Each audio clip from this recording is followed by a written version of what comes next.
हम लगातार बात कर रहे हैं कोरोना को लेकर। जिस तरह से कोरोना को लेकर सरकार और प्रशासन प्रयासरत है, उसमें उसमें जनता का भी बहुत बड़ा सहयोग होना चाहिए। और वास्तव में बहुत सारी चीज़ों में अफवाहें बड़ा काम करती है। अफवाहों से बहुत ज़्यादा दिक्कतें होती हैं, उससे बचा जाना चाहिए। और जो सरकार की गाइडलाइन है उसको पालन करना चाहिए, क्योंकि कोरोना को रोकने के लिए हमें ही आगे आना होगा और हमें ही उस पर काम करना होगा। इसी पर हम लगातार अलग अलग जगह से अलग अलग प्रशासनिक अधिकारियों को आपके बीच ला रहे हैं, उनसे सवाल जवाब कर रहे हैं कि वास्तविकता क्या है, ग्राउंड पर चल क्या रहा है। क्योंकि बहुत सारे लोग ऐसी अफवाहें फैला देते हैं जिससे अफरा तफरी का माहौल बन जाता है। उसी को देखते हुए हमने एक छोटी सी पहल की है कि जो अधिकारी हैं उन्हीं से जान लेते हैं कि ग्राउंड रियलिटी क्या है। और एक बात आप सभी को माननी होगी कि कोरोना से बचना है तो सावधानी आपको ही बरतनी होगी। उसके लिए आपको मास्क पहनना होगा, सोशल डिस्टेंसिंग का पालन करना होगा, हाथ धोने होंगे, ये करना होगा। और इसी कड़ी में हमारे साथ आज एक खास मेहमान जुड़े हैं, गणेश शाह जी। गणेश शाह जी जो हैं वो नोएडा ट्रैफिक पुलिस देखते हैं और बड़ी चर्चा में आजकल है। उन्होंने बहुत अच्छी पहल की है और ऐसी पहल की है जिसने हजारों लोगों की जिंदगियां बचाई है। एम्बुलेंस की उन्होंने पहल की है, ग्रीन कॉरिडोर बनाया उन्होंने गैस के लिए। वास्तव में क्या क्या हुआ उन्हीं से पूछ लेते हैं, बड़े खास व्यक्ति हैं। गणेश जी, आपका बहुत बहुत स्वागत है नेटवर्क 10 में। गणेश जी, क्या एम्बुलेंस वाली जो पूरी की पूरी जी जो आपने शुरुआत की है, किस तरह से लोगों को वो मिलती है, किस तरीके से वो कार्य करती है? और हमने ये सुना था कि कुछ ऑटो भी एम्बुलेंस में आपने तब्दील किए हैं। उसके अलावा आपने जो वहाँ पर हम जिस तरीके से काला बाजारी और बहुत सारे लोग जबरदस्ती के ज़्यादा पैसे ले रहे थे, उस पर भी आपने अंकुश लगाया। क्या है पूरा मामला, आप ही से समझ लेते हैं गणेश शाह जी। जी धन्यवाद। जैसे कि आपने बताया कि जब सेकेंड वेव कोरोना की आई है तो निश्चित तौर पे हॉस्पिटल और एम्बुलेंस की डिमांड थी अचानक बहुत ज़्यादा बढ़ गई थी। और पेशेंट को ले जाने के लिए, ले आने के लिए, हॉस्पिटल ले जाने के लिए और कहीं और जगह शिफ्ट करने, हॉस्पिटल तो हॉस्पिटल शिफ्ट करने के लिए ऑक्सीजन एम्बुलेंस की जो डिमांड थी बढ़ गई थी। शुरुआत में कई एम्बुलेंस चालकों द्वारा रेट तय ना होने के कारण काफी ज्यादा रेट लिया जा रहा था, मनमानी रेट लिए जा रहे थे।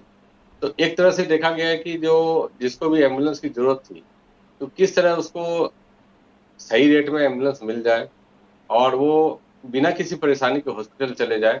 इसको ध्यान में रखते हुए सबसे पहले हमने ये पहल की कि हमारा जो ट्रैफिक हेल्पलाइन नंबर था उसको हमने जारी कर दिया है और उसमें सभी को हमने प्रसारित किया कि जिसको भी एम्बुलेंस की जरूरत है वो इसमें बात कर सकते हैं, या एम्बुलेंस से संबंधित जितनी भी शिकायतें आ रही है आप सोशल मीडिया के माध्यम से भी हमें दे सकते हैं।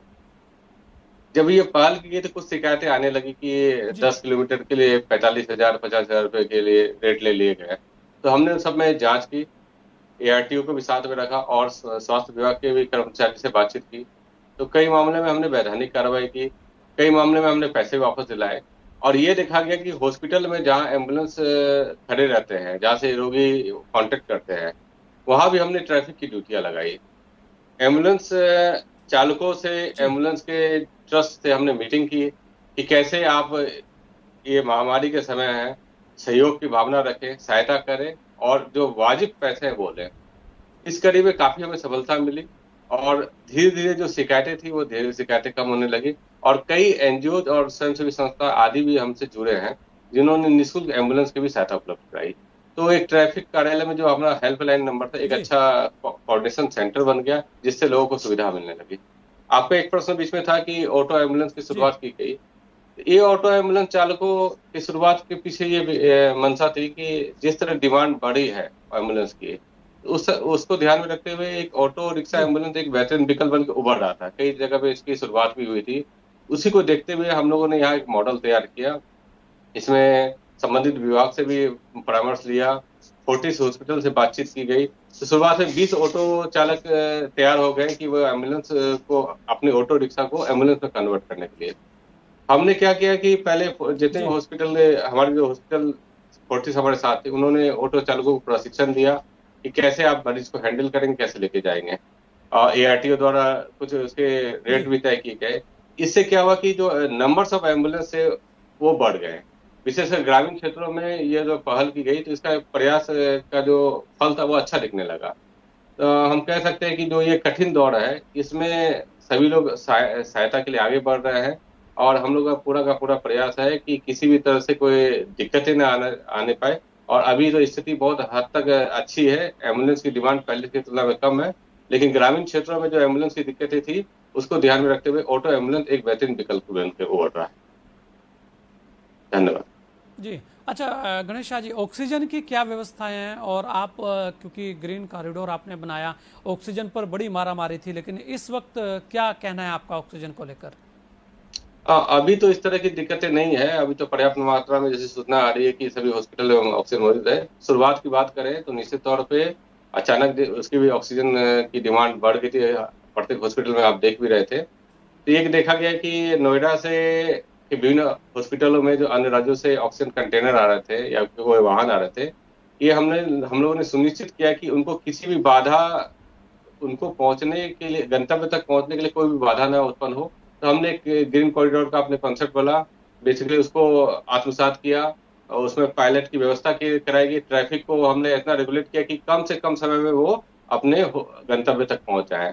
और लगातार कोशिश की कि जहां भी हमें कोई भी सूचना मिलती थी कि अन्य राज्यों से नोएडा हमारे ऑक्सीजन कंटेनर आ रहे हैं, की गाड़ियां आ रही है, या फिर ऑक्सीजन की गाड़ियां यहाँ से दिल्ली अन्य राज्यों में जा रही है, तो हमने ये सुनिश्चित कराया कि स्कॉट लगा के ग्रीन कॉरिडोर की व्यवस्था करके, या फिर जो भी उस समय पॉसिबल हो सकता है कि किसी भी तरह से 1 मिनट की भी मतलब रुकावट ना आए, उनको ज्यादा समय ना लगे।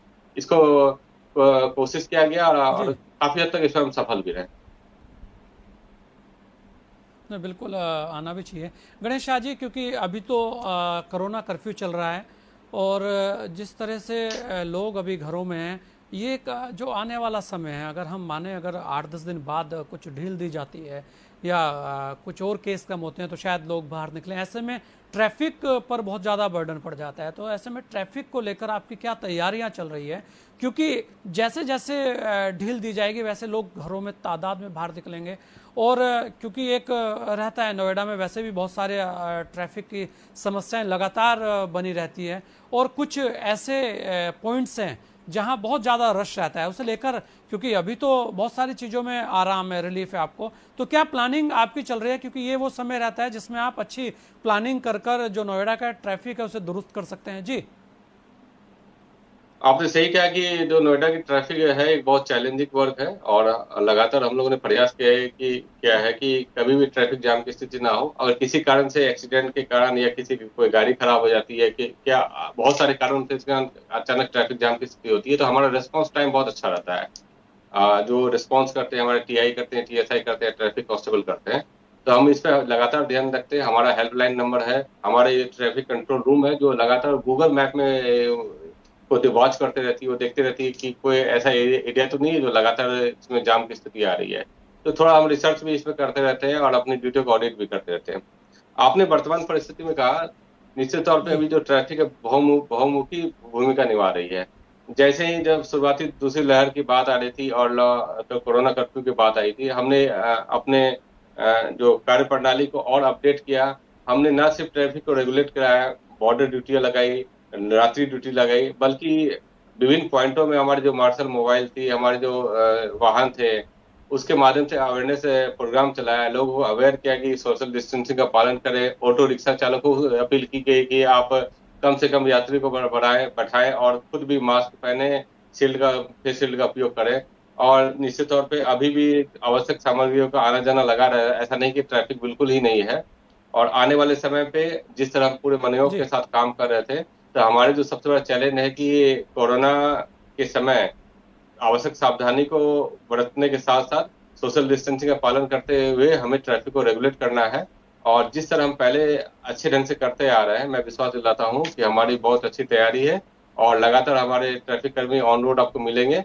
और हम किसी भी स्थिति में नोएडा को जाम की स्थिति का सामना नहीं करने देंगे, इसका मैं भरोसा दिलवाता हूँ।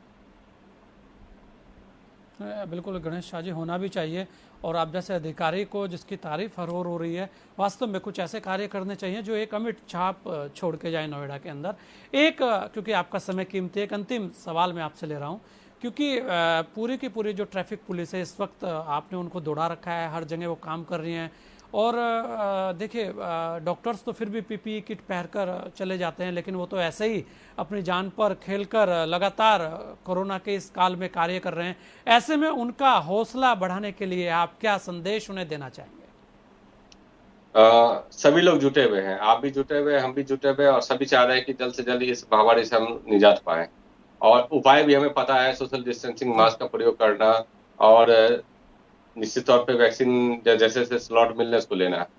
मेरे ये कहना है कि हम ट्रैफिक कांस्टेबल और उसके डीसीपी में कोई अंतर नहीं है, हम भी ऑन रोड उनके साथ मिलकर काम करते हैं, और उनका मोटिवेशन लेवल बहुत हाई है, सहयोग की भावना है। जहाँ तक उनकी व्यक्तिगत सुरक्षा की बात है, तो सभी के वैक्सीनेशन हो चुके हैं, और उन्हें on duty face shield, double mask, hand glove और सैनिटाइजर दिया गया है कि, और एक एडवाइजरी भी जारी की गई है कि किस तरह आप ट्रैफिक को रेगुलेट भी करेंगे और अपने भी सुरक्षा बचाव को ध्यान में रखेंगे।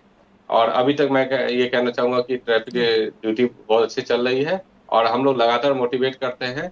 जो भी गुड वर्क करते हैं, आपके माध्यम से या हमारे माध्यम से, हमारे सीपी सर के माध्यम से उनको पुरस्कृत भी किया जाता है।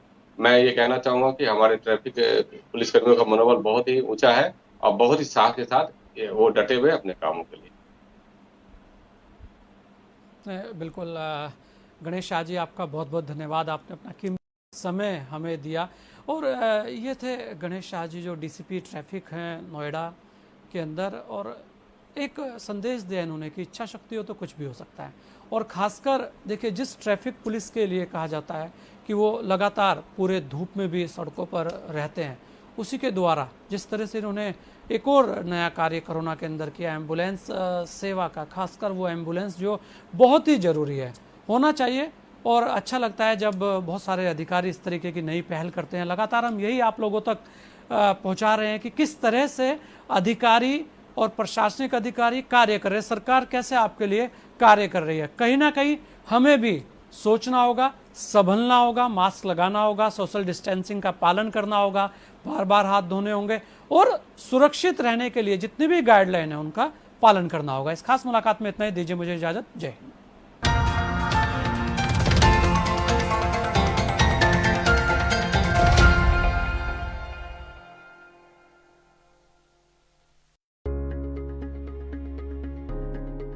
तेज बुखार, खांसी, जुकाम व गले में खराश जैसे लक्षण दिखते ही कोरोना की जांच करानी चाहिए। जांच रिपोर्ट का इंतजार किए बिना अपने चिकित्सक से परामर्श कर दवाओं का सेवन शुरू